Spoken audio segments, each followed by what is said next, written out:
Hey guys, Jack on Wrist here, back with another video, and in today's video, I want to talk about why I hate Hodinkee. Okay, so hate's a strong word, but I do want to discuss why I personally have a dislike for Hodinkee. So just as a refresher and to sort of set up this video, Hodinkee is a watch journalism website. They also have branched out into podcasts and YouTube, but really they've been known for their actual articles talking about watch releases and just sort of opinions and spotlights, etc.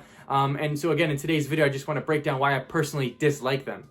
But before I jump into this video, I want to ask you guys to leave in the comment section down below if I'm being unreasonable here, if my opinion is a little off base. I really want to know what you guys have to say. So without further ado, let's jump right into it. I'm going to explain why I personally do not like Hodinkee. So the reason why I personally do not like Hodinkee is because, in my opinion, they've sort of created a huge gap within the watch community. So I'm not sure if everyone shares this viewpoint, but I want to quickly explain what I mean by this sort of gap within the watch community. I guess to me, I see watch enthusiasm on a couple different levels. You have the sort of everyday guy or girl level who just likes talking about watches, whether it's on forum posts, social media, YouTube, etc. You know, they enjoy the hobby, they want to talk about it. And then you have this higher level, which is Hodinkee, this sort of high-class watch enthusiasm sort of site. I guess to me, I just see Hodinkee as this sort of high-class next level of enthusiasm, and I don't think that's really fair to sort of break up the community like that. A lot of this tension comes from the fact that Hodinkee has really built a brand out of their journalism. They've started to sell really expensive straps and clocks and do collaborations with big brands like Timex, Casio, Omega, etc.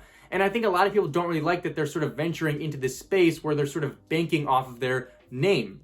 I don't think people like paying extra money for a Timex or a Casio with the Hodinkee brand on it. And also, no one wants to pay $6,000 for a travel clock that isn't worth more than $1,000. For those of you who are unaware, they sold a travel clock for $6,000 that pretty much most people agreed was not worth more than $1,000. And I think a lot of people are kind of disgusted by that fact, that they really mark up their prices and they're really banking on their name. I just don't really like that they're putting their name on items such as straps, clocks, and watches and just jacking up the prices. And yes, there's nothing wrong with banking on their name and really just kind of building up a brand and selling things because of it. I think obviously everyone has that right. It is just a business.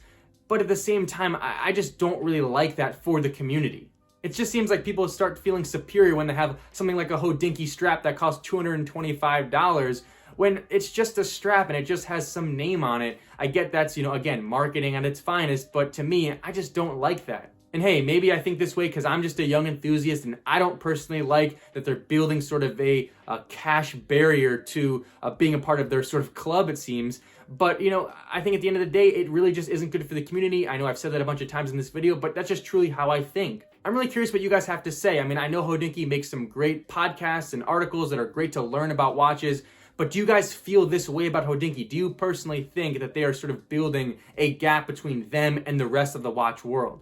Please leave your comments in the comment section down below and let me know, am I being silly here? Am I being unreasonable? Is my opinion something that doesn't really make sense? Or, obviously, again, we can all acknowledge that they're allowed to sell things for whatever price they want and sort of build up their brand, but do you guys think that I'm being unreasonable by thinking it's not good for the community?